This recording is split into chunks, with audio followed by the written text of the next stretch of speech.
بس برج العذراء باحس إن هو من الأبراج اللي شوية عارفين الدماغ شغالة مش بتنام. هو طول الوقت عقله شغال، حتى في الحب وحتى في المشاعر وحتى في أي حاجة. عقله هو اللي بيتعامل وعقله هو اللي بيتكلم، عقله شغال 24 ساعة. دماغه ما بتقفش. كل حاجة عنده بتبقى ماشية ورقة وقلم حسبة. 1+1=2. كل حاجة عنده. آمم، تحس إن هو آلة شوية، يعني مش آلة. هو بحكم إن هو ذكي قوي وبيفكر كتير جدا و... وبيلاحظ كل التفاصيل ودماغه، يعني شخص عملي، شخصية يعني من الناس اللي هي ايه، عقلها دايما بيتحكم فيها.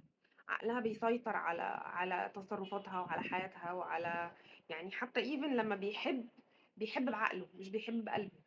فدي مشكلة كبيرة من مشاكل برج العذراء، يعني ان هو مش بيدي المساحة لقلبه ان هو يتعامل، او ان هو يلين شوية في قراراته، في تصرفاته، في حياته، في حاجات كتير.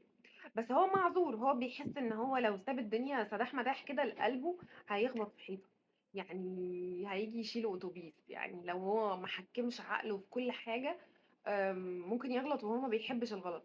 يعني من الناس اللي هي ايه، ما بتحبش العشوائية وما بتحبش تعمل حاجات غلط وبعدين ترجع تصلحها. لا، انا من الاول اتفادى الغلط بدل ما الدنيا تبوظ مني. فبتحس ساعات ان هو آم، عقلائي روبوت. يعني عارف الروبوت اللي هو بيحسب بيمشي ازاي وبيعمل ايه. هو بيرفكت جدا، مستر بيرفكت يعني. حد مثالي قوي. بس ما بيسيبش مشاعره دايما ايه، كابتها. عارفين اللي هو مفطسها ومبططها وحاططها على جنب.